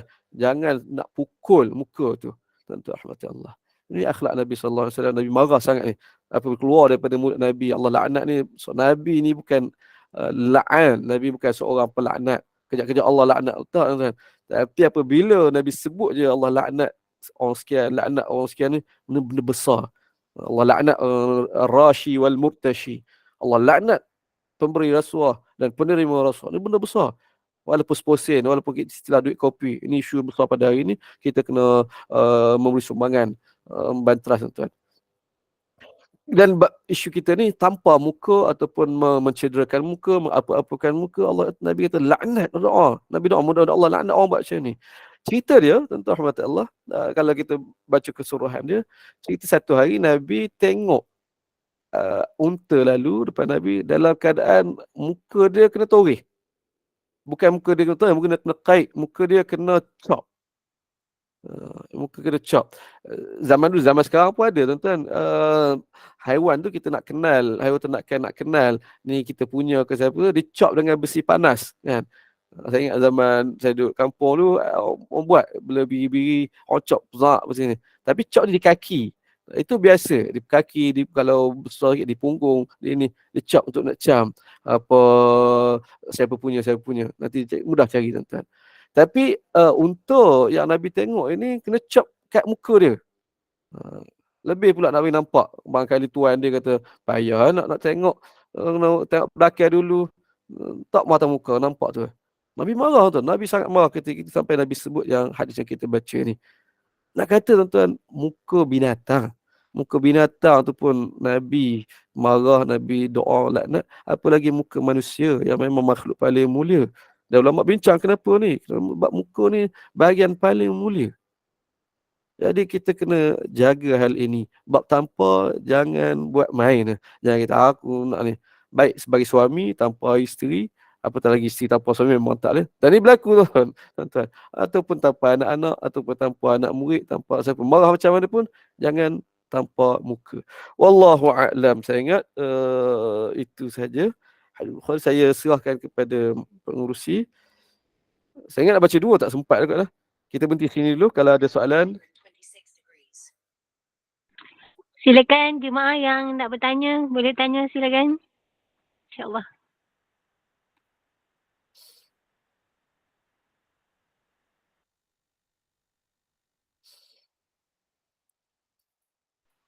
Saya rasa perbincangan hari ni dia ada banyak isu sampingan. Saya minta maaf tuan-tuan. Dia tak tumpu kepada sirah itu sendiri.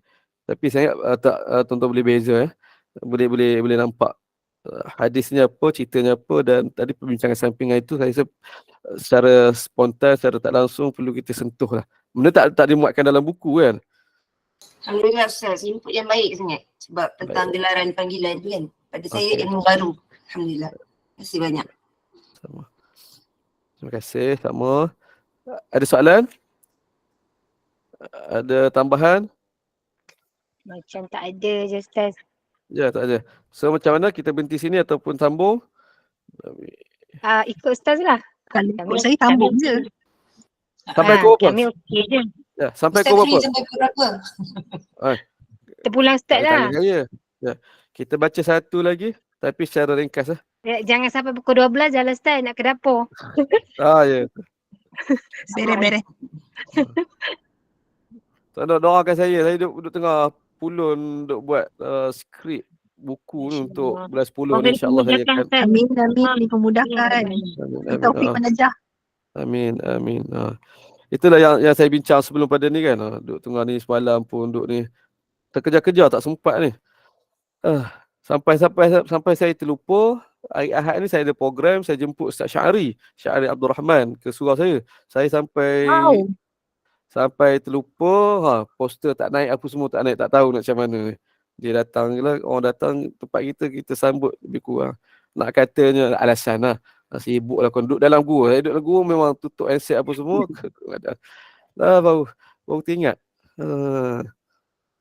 Boleh confirm. Baik, kalau tidak ada, kita baca sikit lagi, dan ini agak ringkas insya-Allah. Asam garam 5.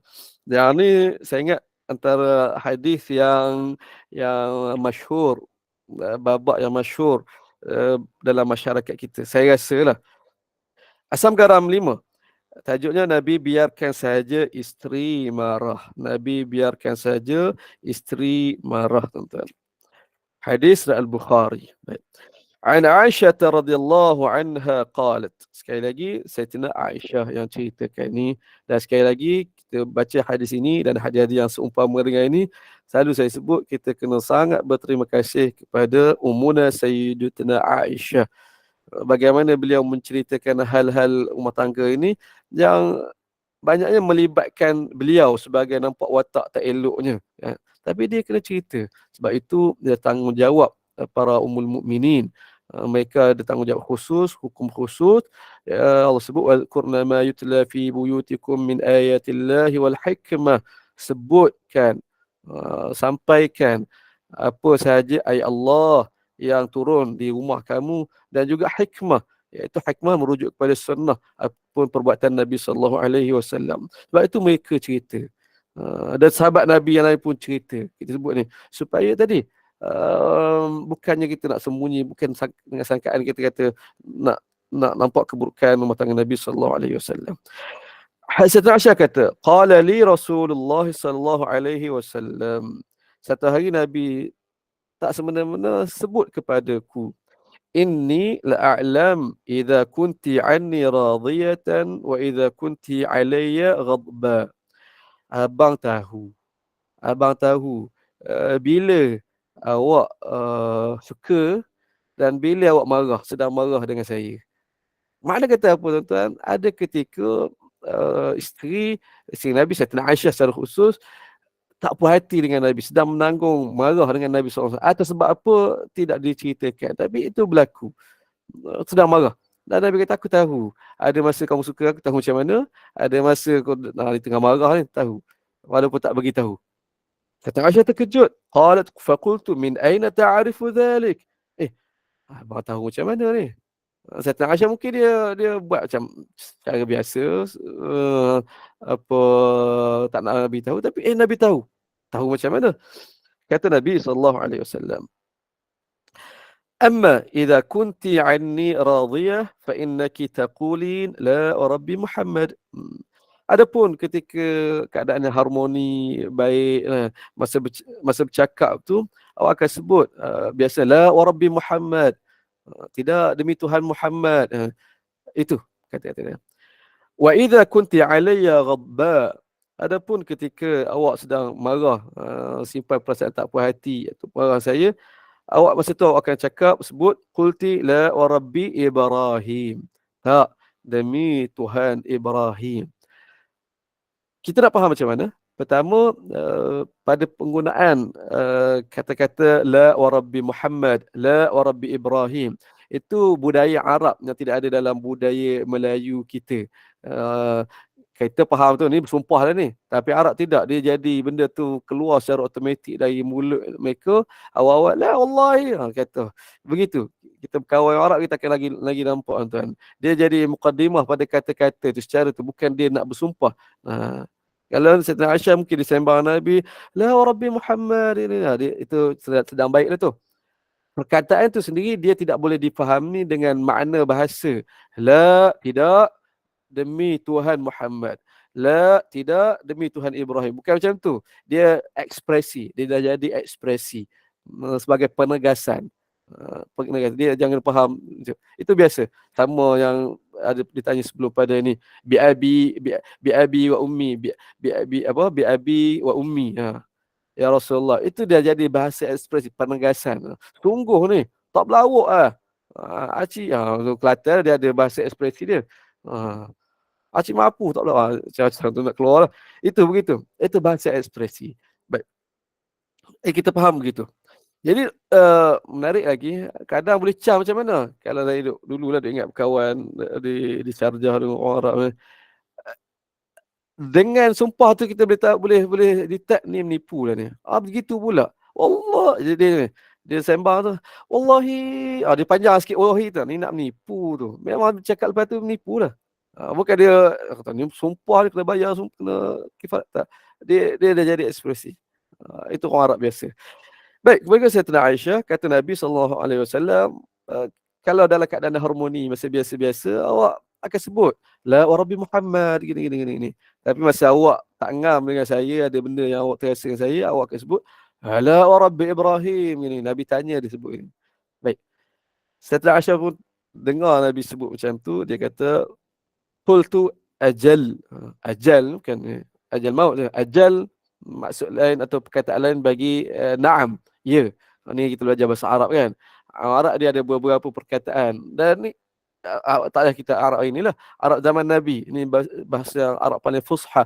Untuk menyebutkan ya, ada beberapa. Na'am tu biasa. Ya kan. Ajal betul juga.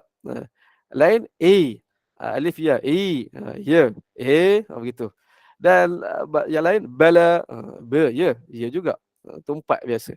Kat sini Sayyidina Aisyah sebut ajal, betul Rasulullah. Wallahi ya Rasulullah. Ini bukan sumpah, ini dah jadi kebiasaan. Sungguh wahai Rasulullah, ma ahjuru illa ismak. Saya tak nak sebut, saya tak pulau abang, saya tak ni, cuma saya tak nak sebut nama je. Ini adab orang cemburu. Kita kena belajar dengan Sayyidina Aisyah.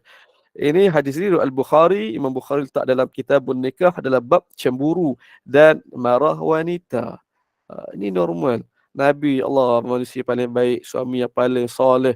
Itu pun ada je benda yang isteri tak puas hati. Kita ni, saya lah suami, kalau isteri banyak tak puas hati, tu biasalah. Memang banyak salah pada kita. Itu biasa. Untuk nak kita kata, ni lebih pengajaran untuk suami lelaki-lelaki.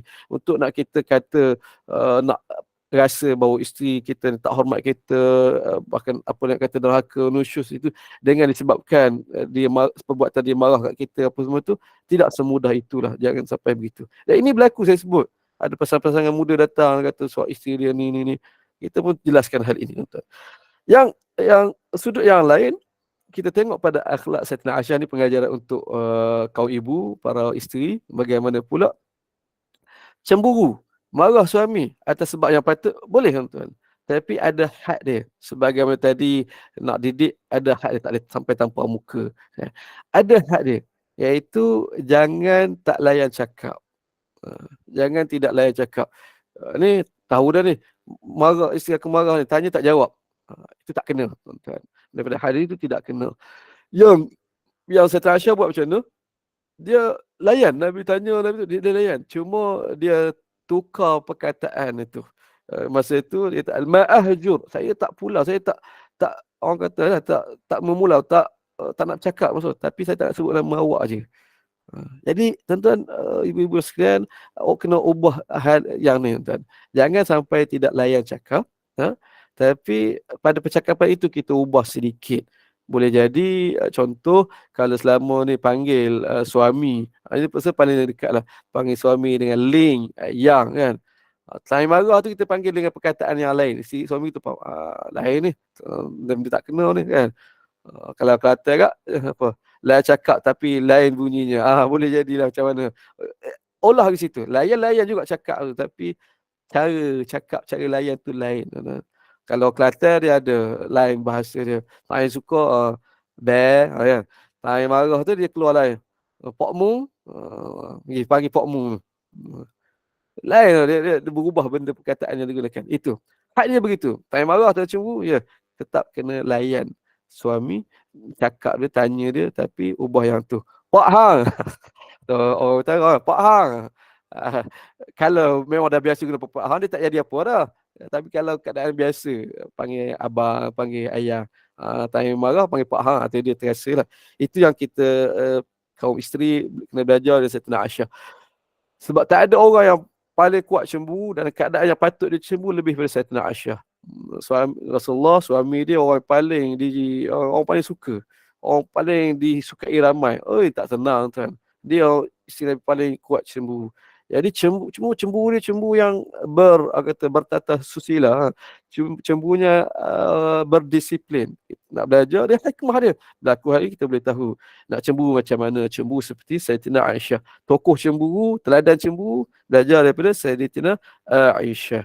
Tuan-tuan rahmat Allah Subhanahu wa taala. Itu secara ringkas je. Saya nak berhenti setakat ini. Catatan tuan-tuan boleh baca. Ada 6 kat situ. Untuk melengkapkan lagi kepahaman daripada hadis ini. Tuan-tuan rahmat Allah Subhanahu wa taala. Saya nak berhenti setakat ini. Saya serah kepada pengurusi, saya serah kepada majlis. Ada soalan, ada perkongsian tambahan, dipersilakan. Ustaz, nanti kita sambung yang sanggaran 6 lah Ustaz. Ya. Okey, nak note. Okey, ada soalan ke? Silakan. Sebelum kita tutup majlis, insya-Allah.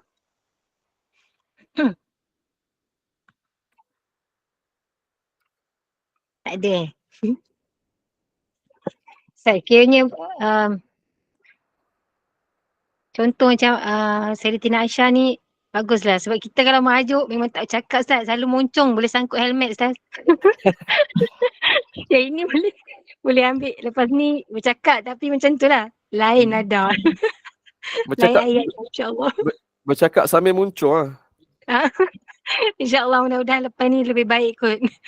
Merajuk. Kan jemaah, ada soalan tak? Ustaz, sekadar berkongsi je lah sebab zaman sekarang macam saya PJJ Ustaz. Allah. Macam kelakar pula, benda ni memang berlaku lah bila Aisyah kata bila tengah marah tu nak sebut nama tu tak nak kan. Sampai tahap jawab salam pun tak ada. Waalaikumsalam abang ke tak ada. Okay. Benda tu memang berlaku lah ya Allah. Memang tersenyum sendiri, tak berani nak komen banyak lah. Kenakan mata sendiri pagi ni. Masya Allah. Okay. Tapi tak boleh buat action yang ignore WhatsApp. Maknanya kena reply juga walaupun tak nak mention nama. Aduh. Tu cara teknik strategi tu dibincang sama-sama lah kan, ikut semasa macam mana. Tapi kita ambil prinsip tu, secara prinsip kita ambil begitu daripada hadis ini insya-Allah. Sama-sama lah tuan-tuan, sama-sama kita ni. Ada lagi. Saya nak berkongsi sikit, bukanlah kita cerita keburukan kita, tapi taklah sampai ada aib yang ni, ada pengajaran dia. Ni keadaan saya. Sebab lain dia punya sensitivity dia. Awal-awal pernikahan, awal-awal tahun pernikahan saya, ada benda yang saya sangat rasa tak selesa dan kadang dia jadi rasa nak marah ni tuan-tuan. Iaitu isteri saya, dia tak ada cerita baik, yang isteri paling baik, saya suka isteri saya, bagi disclaimer awal tuan-tuan. Tapi ini nak jadi cerita pengajaran. Dia pun tak marah lah mudah-mudahan. Di awal-awal pernikahan, dia bersembang dengan ayah dia bersembang dengan adik-beradik dia, masa dia bahasakan saya, dia sebut nama saya. Ayah dia tanya, ni sembang tu, Luqman pergi kerja, begitu, sebut nama Luqman. Saya tak dengar tak apa, saya dengar tu dia jadi berdesing telinga. isteri sebut nama aku. Tak, sensitivity tu tak, kita tak sama level dia. Saya tak boleh terima. Macam mana isteri aku sebut nama aku ni? Itu. Tapi saya tak ada hujah. Kenapa aku rasa tak syok ni?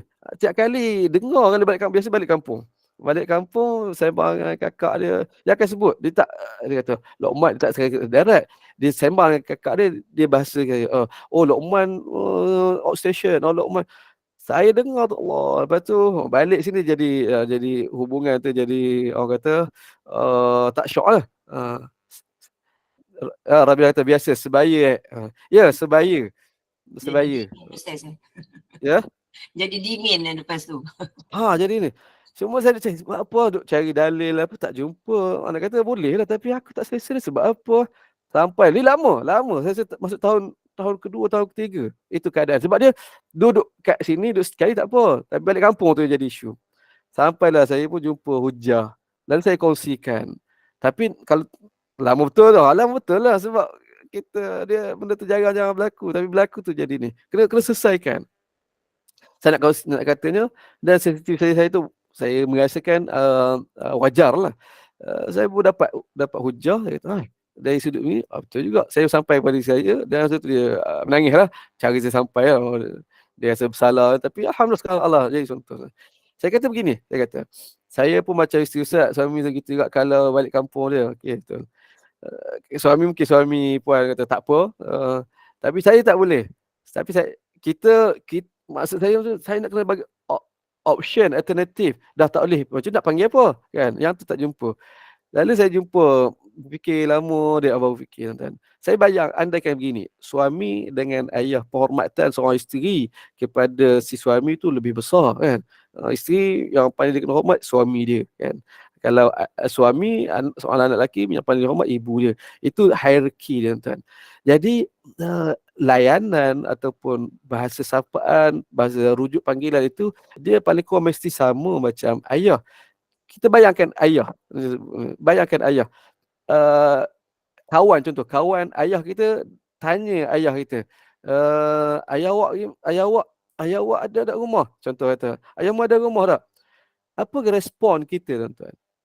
Adakah kita respon, kita rujuk kepada ayah kita tu dengan perkataan ataupun nama yang digunakan oleh kawan dia ataupun nama yang kita guna? Nama panggilan. Ya. Anak tu akan sebut ayah tak ada. Anak tu tak akan sebut sebagai untuk kawan tu kenal. Rahim tak ada. Sebab contoh nama ayah itu Rahim. Rahim tak ada merujuk kepada kawan tu dikenal. Ayah kita panggil Rahim. Ya. Tak, kita akan sebut Rahim. Tak sebut nama. Kita akan sebut dengan bahasa yang kita panggil. Ayah tak ada. Jadi sama untuk keadaan saya sebagai suami ni. Jadi isteri apabila dia nak rujuk, dia tak boleh sebut Lokman dalam arti kata yang tu nama panggilan kakaknya, itu panggilan ayahnya kepada saya. Tak. Dia tetap kena sebut dengan panggilan dia kepada saya. Saya jumpa hujah. Saya pun bermusyarat lah. Ini menangis dia. Dia cerita, apa alternatif dia? Kita panggil apa? Dia nak panggil apa? Panggil Cik Abang. Cik Abang. Tapi memang kena gelak kat kakak-kakak dia lah lepas pada tu. Kakak dia apa ni panggil sangat. Panggil Cik Abang. Nanti bahasa. Macam mana kakak dia apa akan tanya Lokman. Dia kata, Cik Abang. Dia akan tukar lah. Dan lepas tu Alhamdulillah lega. Saya pun lega. Dan Alhamdulillah harmoni. Tak pernah terfikir pasal tu Ustaz. Tak apa, dia sensitivity tu tidak sama. Kita sensitif, kita kena ni. Oleh sebab itu saya nak kata, dalam kehidupan kita berumah tangga, bukan saya nak ajar ibu-ibu perempuan yang lebih ni, benda yang kita sensitif itu tak sama dan kita kena raikan, ikut kepada orang tu sensitif. Saya ingat tuan-tuan, ada kes ni di barat lah. Orang bergaduh apa semua tuan-tuan dengan sebab saya sebut stalking. Saya ingat kisah ni stalking. Sampai nak masuk pada counselling bergaduh ni. Dan betul lah, isteri dia biasa stalking, dia lipat petak, lipat flat begitu. Dah biasa begitu. Tak bukan, dia lipat gulung. Suami tu lipat flat stalking, susun elok-elok. Jadi nikah dua tu, isteri dia buat cara biasa. Suami dah tegur berapa kali lipat dia. Tak apa, benda remeh sangat ni. Gulung je lah.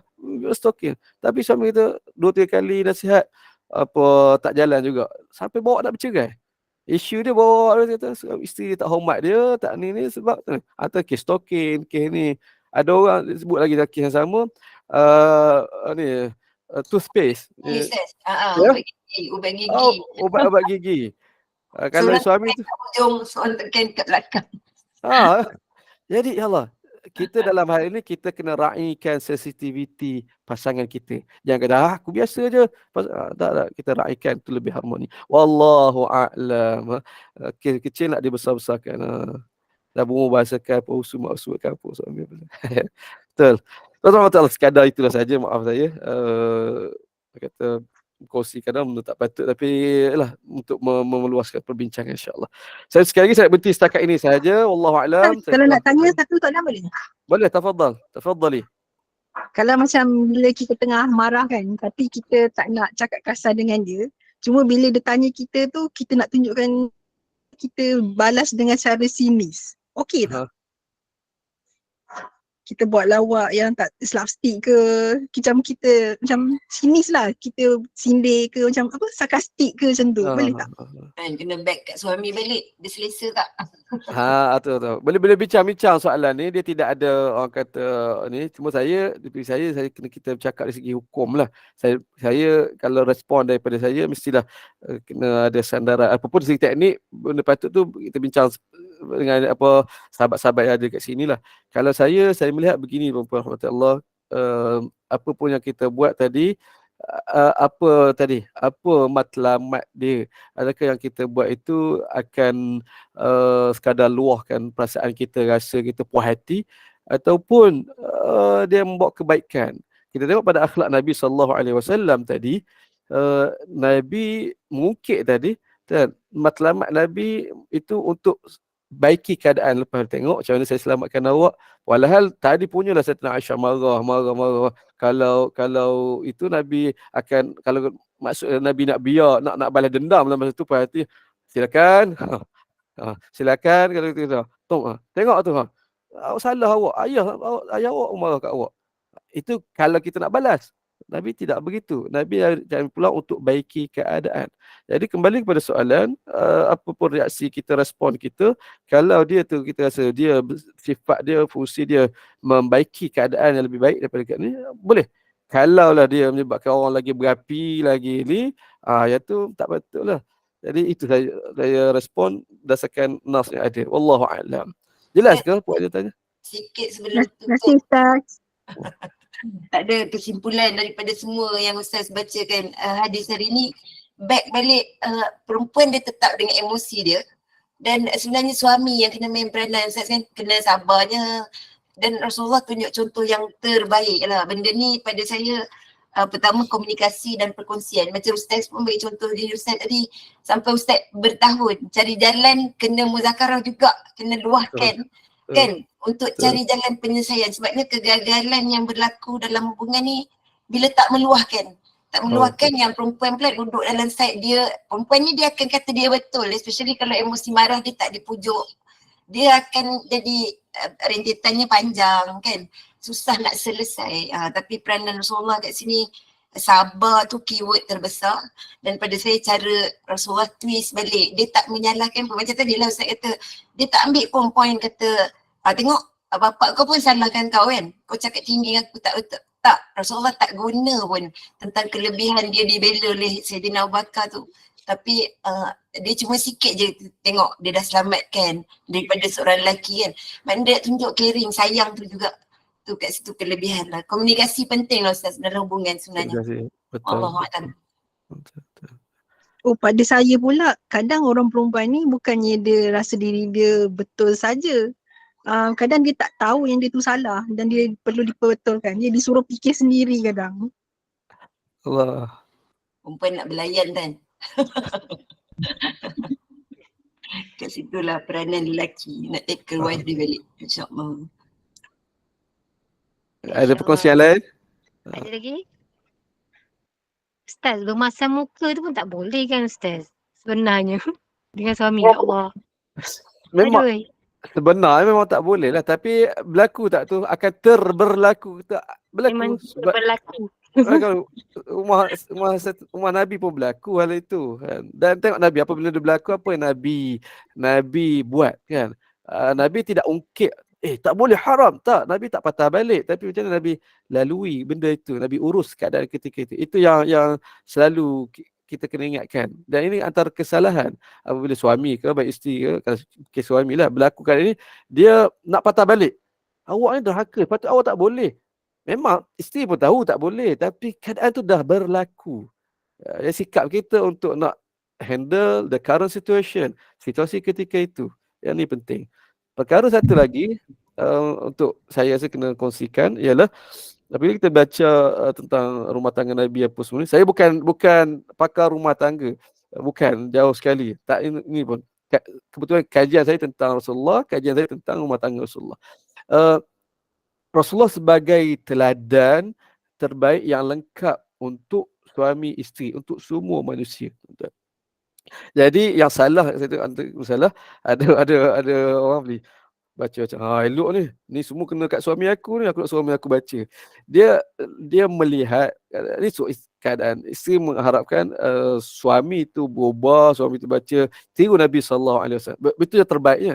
Tapi ada keadaan dan ni tidak ni, walaupun terpencil dalam satu hubungan suami isteri, ada yang sebaliknya, iaitu isteri tu nampak nak lebih jadi macam suami dominan, dan dia yang kena lebih menyelamatkan rumah tangga berbanding suami. Maknanya masa ketika itu isteri yang banyak berubah, banyak main peranan. Dan keadaan yang berlakunya ialah si isteri banyak mengharapkan suami berubah. Itu yang terbaik, tapi tidak berlaku. Tapi dah itu tidak berlaku, kita yang kena improve dari sudut kita belajar orang biok sini. Aku pun buat dalam situasi yang sama. Wallahu alam, tak nak cerita tak sampai, tapi itulah. Wallahu alam, panjanglah.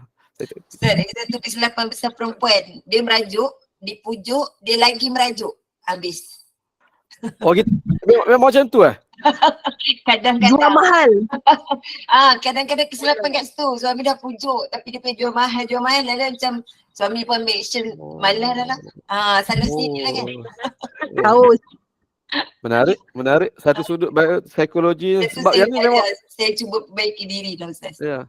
Yang ni menarik. Saya baru tahu ini psikologi, sebab isteri saya payah nak berajuk sebab saya tak layak berajuk. Dan ini berlaku dalam rumah tangga Nabi. Kita jumpa nanti kan bagaimana Safiyah nanti dia merajuk, Nabi pujuk, dia lagi merajuk. Rupanya memang tak kena lah. Oh, gitu psikologi wanita. Patut saya tajuk. Assalamualaikum. Assalamualaikum warahmatullahi wabarakatuh. Waalaikumsalam warahmatullahi. Ni pengalaman sedikit daripada makcik lah. Ya, Ibu. Berdasarkan perkahwinan makcik yang dah masuk hampir 37 tahun. Allah, insya-Allah, barakah. Jadinya daripada didikan awal makcik dengan arwah ayah tu, kami kena banyak bersabarlah sebab makcik anak sulung kan. Jadi selalu menjadi idola pada adik-beradik. Jadi banyak kena menjaga adik dan sebagainya kan. Jadinya kesabaran tu kena banyak sebenarnya lah sebab nak menjaga adik yang bawah-bawah tu kan. Bila berkahwin, suami saya kenal saya daripada awal. Dia kenal saya, daripada dia kenal tu hinggalah dia baru kahwin dengan saya. Saya pernah dengar daripada mulut mak saya dan juga ayah saya dan juga mak mertua saya lah. Dia kata saya sangat sabar. Sangat sabar. Jadi mungkin sebab daripada didikan ke, wallahualam lah. Jadi semua tu saya pula dikurniakan oleh Allah SWT dengan ujian. Suami saya ni anak lelaki pertama dalam keluarga dia. Harapan keluarga lah juga. Anak pertama daripada keluarga dia juga yang masuk universiti. Saya rasa dia seorang saja kot yang masuk universiti. Tak silap rasanya lah. Jadinya dia menjadi seorang yang sangat kuat juga. Jadi tapi sikap dia tu dia jadi tegas. Saya pun tegas juga sebab saya anak sulung dalam keluarga. Dia anak sulung lelaki. Tetapi mungkin didikan keluarga dia tu di sana lain sedikit. Tapi sifat manusia ni kan berbeza-beza. Suami saya ni, bukanlah saya memburukkan suami saya. Suami saya ni ada sikap panas baran sedikit. Jadi Allah kurniakan pada dia, berikan pada dia isteri yang sabar. Sabar. Jadi dengan kesabaran saya tu memakan masa berpuluh tahun. Wah. Maknanya saya kena sabarlah. Sabar. Kalau dia marah ke apa ke, saya lebih banyak diam lah. Saya tak suka nak menjawab dan tak suka bertanya. Saya tak tahulah. Tapi itu satu kesilapan juga saya rasa. Saya tak suka kalau dia balik lambat ke kerja dan sebagainya. Pekerjaan dia tu menuntut dia balik lambat lah. Kat outstation, balik lambat. Jaranglah dia ada bersama dengan saya masa anak saya kecil. Hinggalah sekarang pun. Tapi saya banyak bersabar dengan dia. Tetapi saya dapat khabar daripada adik ipar saya sendiri, adik dia lah, mengatakan bahawa dia kata tak ada wanita yang boleh jumpa yang sangat sabar seperti saya. Saya bukan nak puji diri saya lah. Tetapi kesabaran itu memberi rahmat, memakan masa berpuluh tahun, memberi rahmat pada keluarga kami. Walaupun banyak cabaran dan ujian dalam keluarga kami, tapi alhamdulillah di akhirnya, belum berakhir lagi pun, semua saya tak meninggal lagi. Tetapi alhamdulillah kesabaran itu, macam Ustaz katalah, kadang kita panggil dengan, kita ingat biasa je kita panggil dia macam tu kan, contoh lah. Tapi saya tak pernah buat lah. Contohnya macam tu. Tetapi benda-benda yang kita anggap benda remeh itu, dia boleh jadi satu api bila tak maknanya tak berkomunikasi dengan baik. Tetapi saya anggap itu sebagai satu macam mana ya, sebab saya dididik oleh ayah saya kena taat pada suami. Tak boleh suka jawab-jawab. Jadi dia ajar macam itu. Bukan tak berkomunikasi dengan suami, tetapi dia terlalu sibuk. Sampai sekarang pun dia sibuk. Tapi saya bersembang jugalah, kadang bersembang cakap dengan dia kan.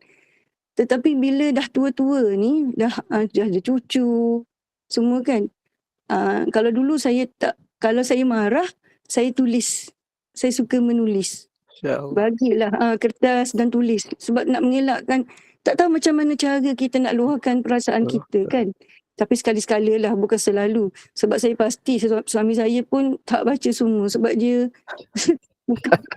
maklum lah kan. Dia tak baca semua. Mungkin masa berkenalan tu rajin membaca masing-masing punya surat kan, bila berjauhan. Tetapi bila kahwin tak ada masa dia nak baca surat isteri dia. Contohlah. Tapi dengan cara tu lah agaknya. Saya hanya husnuzon je lah. Dia bacalah surat saya tu. Bila kita nampak dia ada mungkin perubahan lah atas diri dia kan. Tapi sebenarnya saya rasa kesabaran antara dua pihak sangat diperlukan. Saya sangat sabarlah dengan suami saya sampai sekarang. Alhamdulillah, rumah tangga kami alhamdulillah. Dia bersyukur. Dia pun kata pada menantu dia dan anak-anak dia, dia kata saya sangat banyak berkorban dan bersabar. Alhamdulillah. Itulah pengalaman saya. Alhamdulillah. Terima kasih Puan sudi berkongsi, doakan saya, doakan kami yang lain juga. Ialah kesabaran ni satu anugerah, bukan semua orang dikurniakan kesabaran yang sama level dia kan. Allah Akbar. Saya tak nak komen panjang, konok tak puas cerita rumah tangga ni. Sekarang WhatsApp je. Ada sahabat-sahabat lain nak kongsikan juga. Itu rahmat Allah. Ya, alhamdulillah. Sonok. Saya duduk gelak sebab saya pernah buat bab tulis surat tu. Ada satu ketika kita tak puas hati, saya tulis surat. Letak kat tepi katil. Konon dia bangun pagi tu isteri tu perasan baca. Rupanya tak baca, berapa hari lepas tu dia tak baca. Kita ingat sampai dah mesej tu. Tak sampai juga. Tak baca. Dah kertas tu tengok dah terperosok masuk bawah katil celah tu. Gelak. Tak perasan kot, jatuh. Itulah masalah. Allah. Ada lagi Tak lain kali tulis nak gam kat cermin. Ustaz, Macam ada pengalaman je bonda. Gam dekat cermin almari tu. Dia bangun mesti tengok punya. Sekarang tak dah. Kalau Sekarang tak lipat mesti jatuh. tu lah, letak kat meja tu, kat tepi tu. Corner baru dia buka mata tu nampak surat apa dia. Tak jadi punya. Dekat cermin tu tulis dengan lipstick bonda. Oh. Subhanallah. Ada siapa lagi nak berkongsi? Tak ada. Kita tutup bonda kan. Siapa ni? Puan Fatimah. Ada nak kongsi ke? Nak tanya ke? Boleh berdua. Hamba siapa pergi batik je. Ke on mic? Quran. Puan Fatimah Ali. Okay. Kalau tak ada, kita nak tutup ke macam mana Ustaz? Ustaz ada apa-apa kesimpulan ke apa macam mana? Tak ada. Ya, mesti setakat ni, setakat tadi lah. Tak habis, cerita tak habis lah. Saya serah pada pengurusi tu. Baik, Alhamdulillah. InsyaAllah nak dekat pukul 10 dah, rajak masa. Mudah-mudahan ada kebaikan lah untuk kita walaupun terajak masa ni. Alhamdulillah. Jazakumullah khairan jazak Ustaz di atas perkongsian hari ini. Masya Allah. Moga-moga kita dapat mengambil ibrah lah. Yang baik itu kita jadikan sebagai teladan, insyaAllah. Mudah-mudahan bertambah kefahaman kita. Hadis Rasulullah SAW yang bersabda, yang bermaksud sesiapa yang Allah berkehendakkan kebaikan untuknya, maka Allah akan tambah kefahamannya dalam urusan agama. Mudah-mudahan bertambah kecintaan kita kepada baginda Rasulullah SAW. Terima kasih kepada tim Gemenur Iman, sahabat-sahabat pencinta ilmu. Terima kasih kepada semua jemaah yang berinfak untuk tabung Gemenur Iman. Moga dengan infak kita itu kuliah-kuliah di Gemenur Iman dapat dijalankan dan diteruskan, insya-Allah. Teruslah berinfak, moga dengan infak kita itu Allah tambah nikmat lagi, Allah tambah rezeki, mudah-mudahan. Amin ya rabbal alamin. Ustaz, sedikit ibahan Ustaz. Kuliah asar kita hari ini pada pukul 5.15 petang bersama dengan Al-Fadilah Ustazah Hajjah Noliah binti Haji Kasmuri dengan kitab Fiqh Mazhab Imam Syafi'i jilid yang pertama. Dan kuliah maghrib kita, kuliah akhir kita hari ini 8.15 malam bersama dengan Al-Fadil Major Haji Muhammad Naim bin Haji Ahmad Al-Hafiz dengan bacaan surah Yasin, tahlil, tazkirah, doa dan bacaan surah Al-Mulk, insya-Allah. Jadi teruskanlah bersama-sama dengan Gemenur Iman dengan kuliah-kuliah yang telah disediakan. Semoga memberi manfaat kepada kita di dunia dan juga di akhirat. Dengan ini saya mewakili Gemenur Iman memohon maaf sekiranya ada sebarang kekurangan dan kesilapan. Yang baik itu datang daripada Allah, yang tidak baik dan kelemahan itu daripada saya sendiri. Kita sambung insya-Allah kuliah kita minggu hadapan insya-Allah. Sebagai menutup majlis, mohon sekali lagi Al-Fadhil Ustaz untuk bacakan tasbih kafarah dan surah As. Saya sudahi dengan wabillahi taufiq wa hidayah. Wassalamualaikum warahmatullahi wabarakatuh. سبحانك اللهم وبحمدك أشهد أن لا إله إلا أنت أستغفرك ونتوب إليك. بسم الله الرحمن الرحيم. والعصر إن الإنسان لفي خسر إلا الذين آمنوا وعملوا الصالحات وتواصوا بالحق وتواصوا بالصبر. صدق الله العظيم.